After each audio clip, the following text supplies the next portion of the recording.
Reverend Rich and Susan, thank you so much.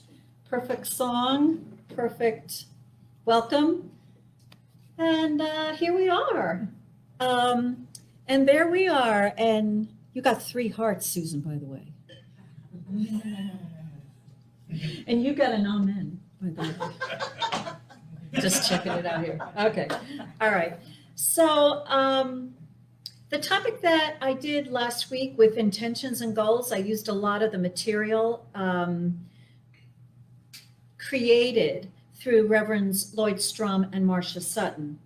And I've studied with them. Reverend Marcia Sutton has been my spiritual mentor for years.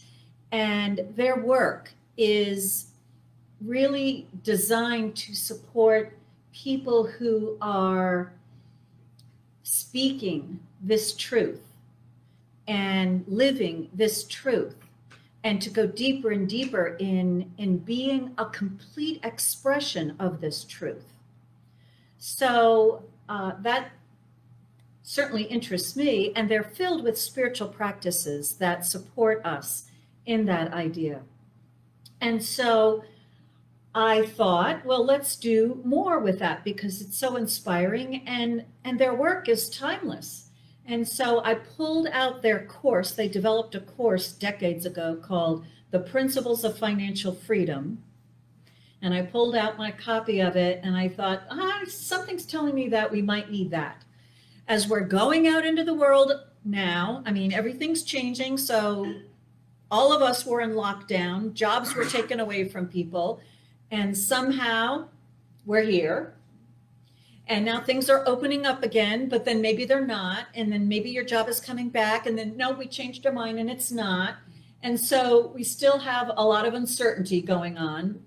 It's different than the past couple of months of uncertainty where it's like, no.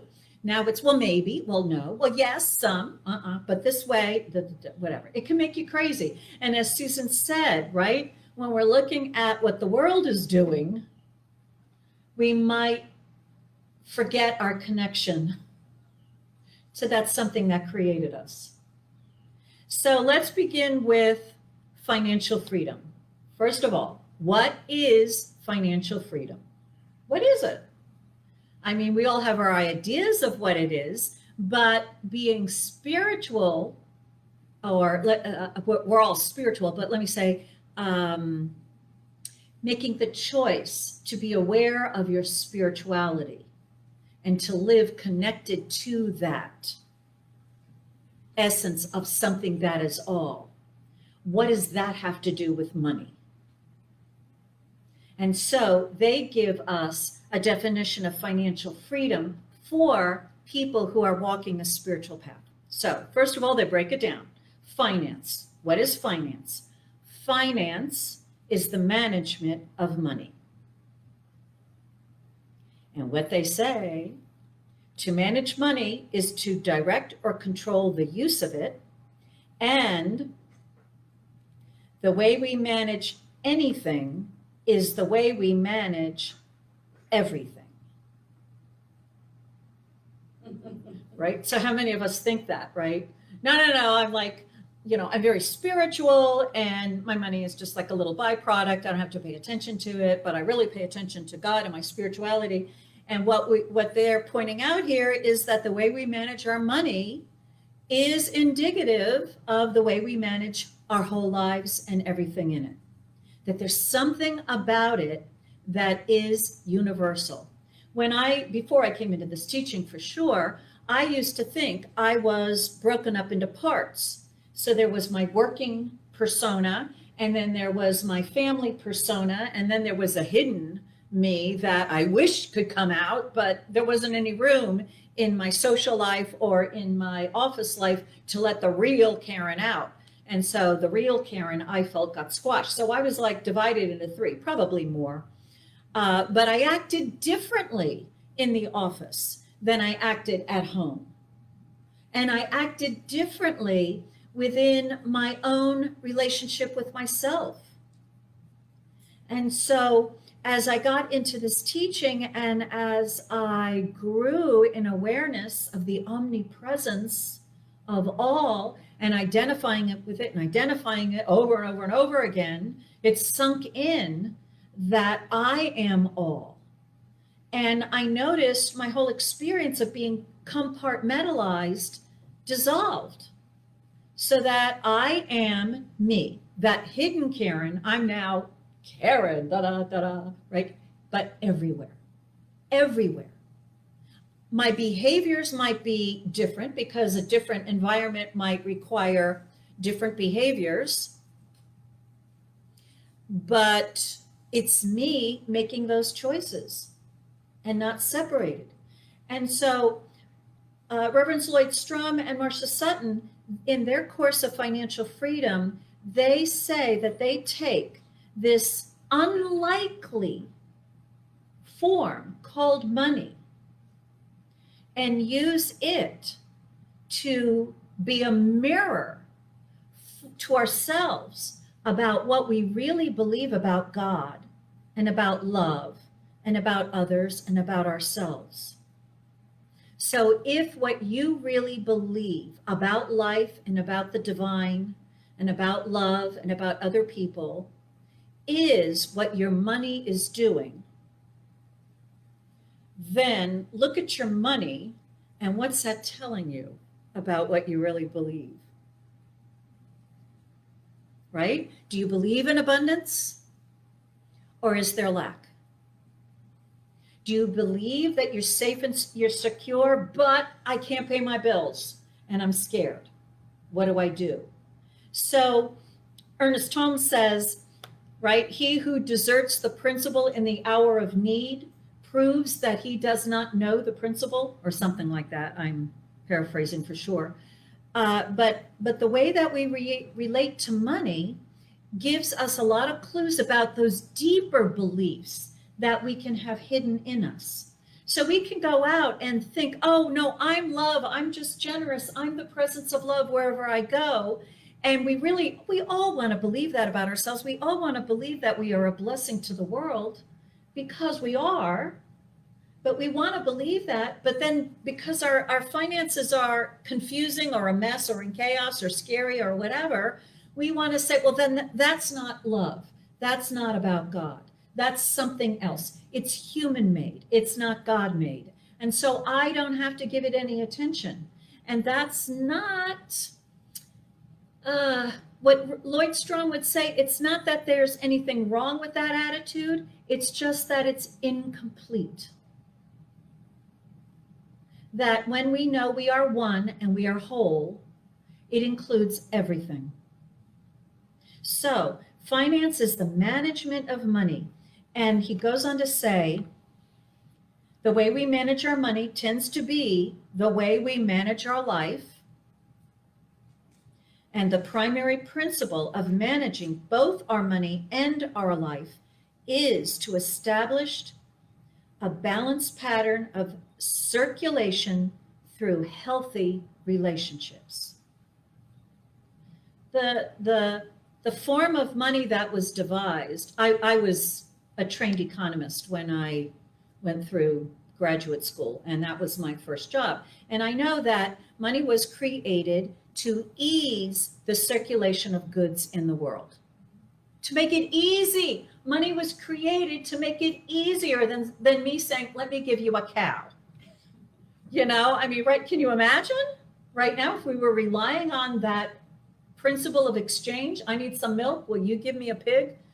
And so money was created to make our lives easier, and created by the divine. Every good idea came from the divine, planted into a human being in order to get it into humanity.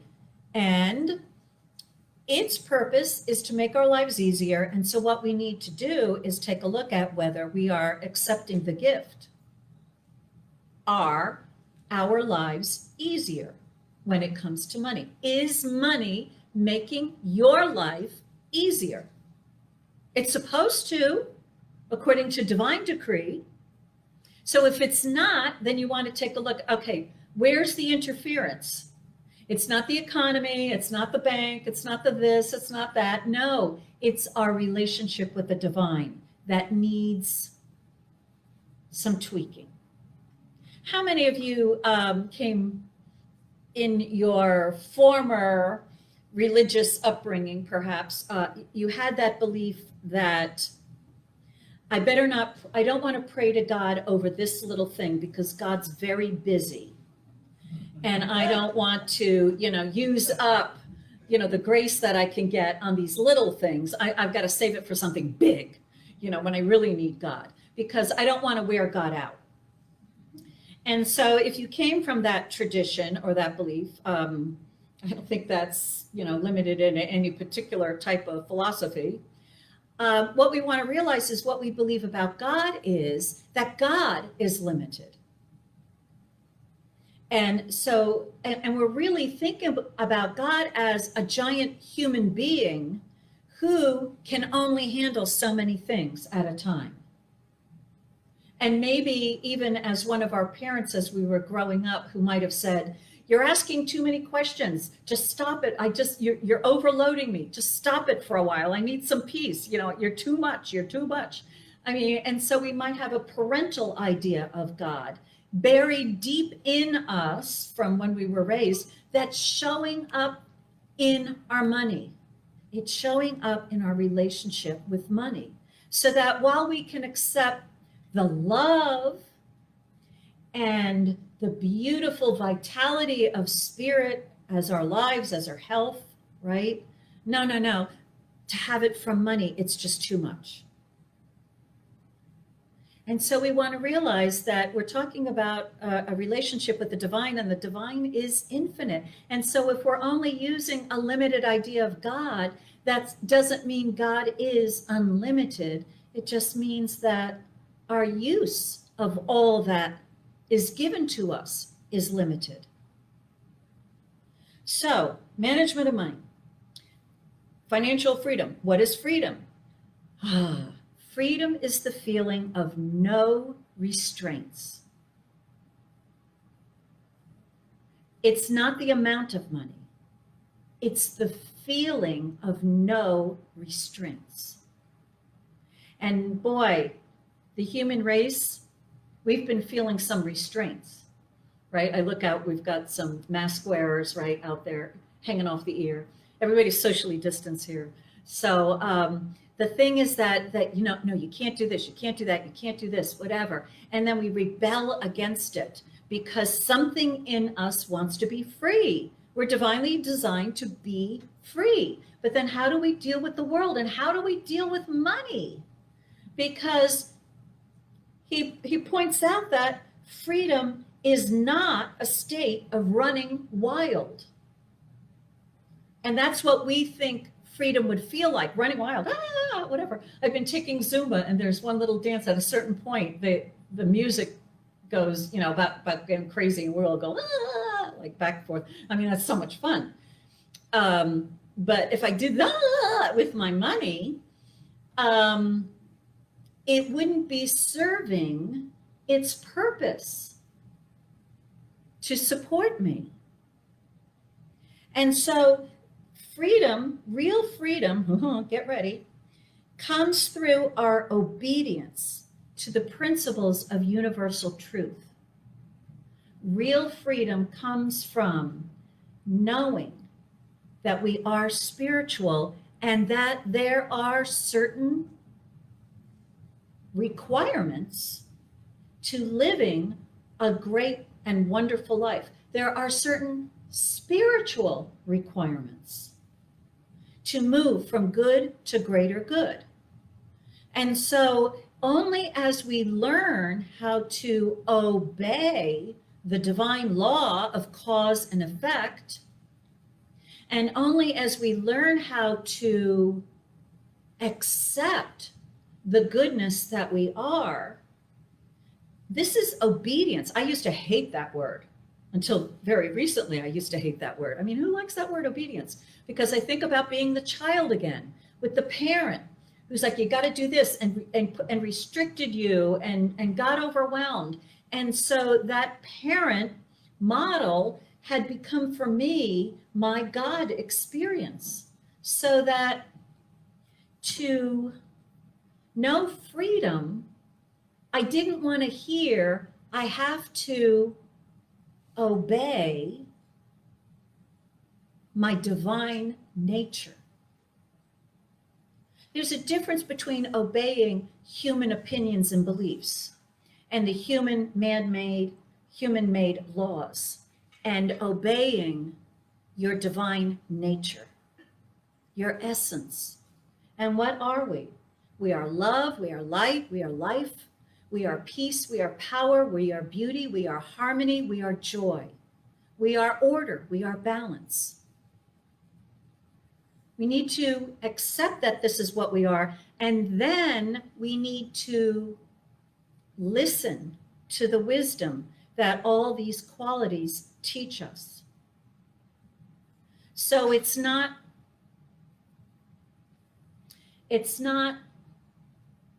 what should love look like according to what all my friends and relatives want from me. It's saying that divine love is present within me, and what does that love demand that I express and act in the world? The obedience is to the divine self within. The obedience is to your true self. When I talked about years ago when I was compartmentalized, there was the office Karen, and then there was the at-home Karen, and then there was this Karen that was hidden. That was my divine self that was hidden. And I was not obeying that divine self and her urges and desires to express because I was too busy trying to do what the world told me I should be looking like at the office, and then escaping from it when I got home because it was too much a strain, because the obedience to the outer form of what I thought I should be was a disobedience to my true self. So that's a complicated thing. To realize it's your true self you have to listen to, and that we are infinite beings, right? And yet, we don't know all that there is to know about being the presence of love. We learn, we grow. And so freedom requires that we understand there's a law of cause and effect. What comes in, comes out. What we begin with is what we end up with. Last week's talk, what we set as an intention is going to see us through the ways and means of unfoldment all the way to the end, to our goal. And if we forget our intention along the way, we're going to have some trouble, because that divine intention has stuff to teach us. And it is our human expression, our personality expression, that choice expression. Our job is to obey the wisdom that we are asking to receive, right? How many of you have asked for guidance and you got the guidance and you're like, nah, can you give me different guidance? Right? So no, and it doesn't change, right? It doesn't go away. Divine guidance, we must obey if we want to be experiencing more of the oneness of life that we are, this true spiritual life. And so it includes more and more and more. So he says that it is the ability, freedom is the ability to rise above our habitual tendencies and make new choices in our lives. So maybe you don't like to be clear about your money. Maybe you don't like to be aware of how you distribute this money. Maybe you're like me, right? And you take some money out of the bank, some cash out of the bank, and then, before a couple days go by, you're like, where'd it go? I thought I had more money. And you cannot remember where you spent it. I like to get $100 at a time, so that's 5 20s, right? And sometimes I'm there, where did a whole $20 go? How can an entire $20 just disappear? Apparently it's possible if you're not paying attention. But one of the suggestions, not in their particular course, I think, but in other great financial freedom courses, they recommend that you go around and write down every penny you spend for a week in a little book. And it's just to be aware. And when you realize, okay, go back to money, right, is created to circulate God's good, when we think that we've been given this gift of money to distribute to the world, then we want to bring God's wisdom and guidance in how we distribute this that we have been given. The original John Rockefeller believed this about himself. He tithed right from the beginning. He kept very clear books with his tithe there. And as he grew and prospered, he had a clergy person guiding him in how to distribute this wealth that he believed God gave him to distribute wisely. But why just him? When you look at your money, do you believe that the divine is giving that money to you to distribute wisely in this world? If I thought about this all the time, I don't think I'd spend any money at all, because I'd be going, but I want, a cupcake. I want a newspaper. I want another book. I want, I need a new pair of shoes. But if I ask myself the divine wisdom of distributing this money, then I might buy that new pair of shoes, realizing that the people who make it are being supported in this activity. And it's good and it's wonderful. And during our, call it staycation, I guess is the only word I can come up with now, I used to go to my 3 favorite restaurants intentionally to distribute the money that I had, because I believed in what they were doing. I believed in their work. I wanted them to continue. I wanted to show them my love. And so I did that. And I remember having the thought, I wonder how much long the money's gonna, support you in doing this. And it was like, shut up, Karen. This is the one thing I'm clear about, that I'm here to show my love through frequenting these particular restaurants and distributing this love in my heart, in my soul, and in the form of money. And I would leave gigunda tips for every one of them. And I was guided in this. And I don't notice a lessening of the money. In fact, I think I had an increase in money throughout that period. I don't know how that happened. But I seem to have more money than I had before all this happened. So that wisdom of realizing that we are here to be an inlet of God's blessings and an outlet for distributing them in the world, then what is that guidance that is present indicating to us what to do? What to do? What is ours to do? So then, financial freedom is a state of mind. It's a state of mind. It's not about how much money we have. It's the way we feel about the experience of money in our lives. It is a feeling of freedom that allows us to express the noblest qualities of our soul without the limitation or restraint of worrying about money. Let's think about that again. It's the feeling of freedom that allows us to express the noblest qualities of our soul, our true self, without limitation or restraint. And those limitation and restraints, right, are largely in our own thought, our own worry. Now, unfortunately, there's 3 qualities that financial freedom requires us to obey: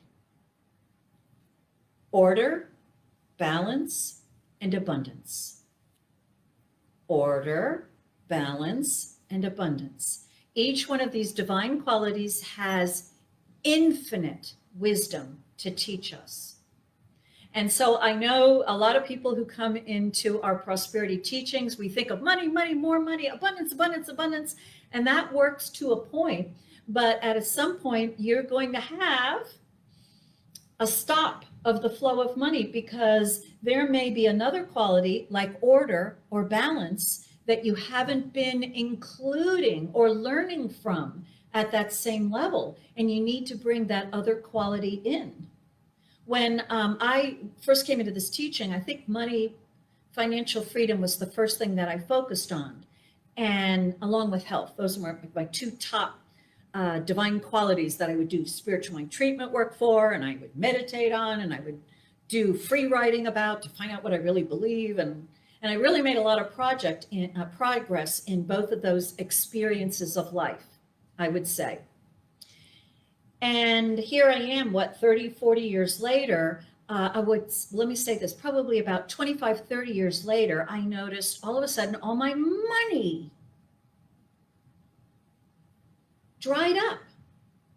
And I was like, wait a minute, I'm not doing anything different. My knowing of spiritual truth is even more than what it had been. Why is it drying up? And so I had to go through this period of growing in these other qualities. And wisdom was the quality that I had to grow in. I was used to abundance and just spending it, sharing it. Oh my gosh, the generosity of my giving was beyond belief. I used to love to go to my accountant for income tax time because my charitable contributions were, more than my income. And I just had a ball. And he's like, what are you doing here? And I'm like, it's okay. It's all the abundance of the divine. That's the way it is. Well, that behavior, although it knew a lot of the truth, there was something more for me to know. And so that's when I went through the period and I had to write down every penny I spent. And I realized I have to realize in the distribution of this good that this is God's money.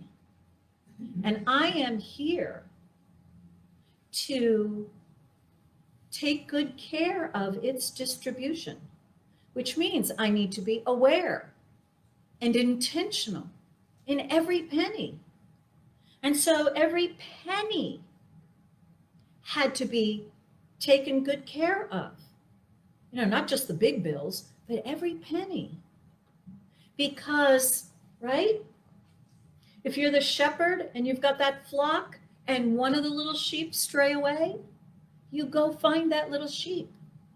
Order is order. If you look at the order of the heavens, right? It's every single little planet and star. It's in balance in its right place. And so likewise in our bodies, every single cell, every atom, it's all got to be in the right place. And so it's all that omnipresence. And so I had to apply that understanding to the world of money. So as we go forward in our journey, he talks about, right, the way we handle money is the way we handle everything in our lives. And there's also another point. What we believe about God is affecting what we believe about everything. And so he points out, Reverend Lloyd Strump, the three faces of God. First of all, there is the outer face of God, which we Western civilizations tend to like, right? The outer face of God, God's out there, up in heaven, right? And has pretty much left us alone. And we keep, we hope to join God after we are dead. That's the only way we're going to get there. And so what he says is traditional religions, especially in the West, have suggested the existence of an outer God that stands above and apart from the world. And we worship that divine being, but what that divine presence is isn't us. We're sinned, we're flawed, we're bad. And what he says is that this view is not wrong, it's incomplete. That divine presence is out there for us to relate to, but there's more. And the other problem with having just an outer view of God is we tend to be a victim of God and everything else. the economy, the government. Da, da, da. So if you notice that you're feeling like a victim, you might spend a little bit of time thinking, is my view of the divine solely an outer God? So then there's the rest of the planet who believe in the inner face of God. Most Eastern religions suggest that there is the presence of an inner God that exists within the heart of our own being. And so traditionally, that viewpoint has had people turn away from this earthly realm and just live that spiritual connection from within. And so they might be in poverty, or but they're not worrying about these things because they're just connected to within. And that's also a wonderful experience, nothing wrong with it, but it also is incomplete. And so what we want to, what he says for the interface of God in regards to our personal affairs, a lifestyle dedicated to total inversion and lack of involvement in human relationships will never support us in the world. And let me go back to that outer face of God. In regards to our personal affairs, a lifestyle totally dedicated to an outer experience causes us to feel that our good is always at the effect of our employers, the economy, the government, and every person and event beyond our seeming control. So that's how those beliefs about God affect our relationship in the world. And so there's an answer: the one face of God. You knew I was going there. But that the inner and the outer face of God makes it one. And believing this makes us realize that that spirituality that we are must be expressed. The spiritual truth that we are, the qualities that we are to be expressed in this world of relationships. There's that old joke of the mighty spiritual being who was up at the top of the mountain, right, for years and years, and would be meditating and oming, and people would go up the mountain to listen to this wise, holy person, and they could see this person's aura just shining 1 mile straight up. It was just this beautiful thing, and you could see it, countries around could see this. And after decades, his or her whole life up there on that mountain, they decided to finally come down the mountain into this earthly experience. And as they were walking down that mountain, they stubbed their toe on a rock and said, "Ah!" And their whole aura gone. And so we here, listening, wherever we are, human beings, humanity today, are making that tremendous goal or commitment to bring that which we have sensed in our hearts as universally true must be present in this world, and we try to walk it. And in our walking, we stub our toe and go, "Ah!" And we go, "Oh, I guess I don't believe in God there." And then we do more spiritual practice, right? To build that belief in that truth up in us enough so that, first of all, if we stub our toe, we don't throw it all away in anger or despair. And eventually we get so good, we don't stub the toe. He says, the one face of God, the highest teachings of the highest inherent in every single world religion, has suggested that paradoxical presence of one God with both inner and outer faces. This is what the mystics touch. What is important for us to realize is that each face of God has its own demands. The inner God requires us to know who we are through a process of introspection. And the outer God requires us to express who we are by taking action in the world. We are meant to affect this world by expressing who we have discovered that we are. In other words, the inner God wants us to know something, and the outer God wants us to do something. And to live as an expression of the one God is to know what we are doing. That's a trick, right? So it is this quality of knowing that empowers us. When we know who we are, we begin to live out of inspiration instead of desperation.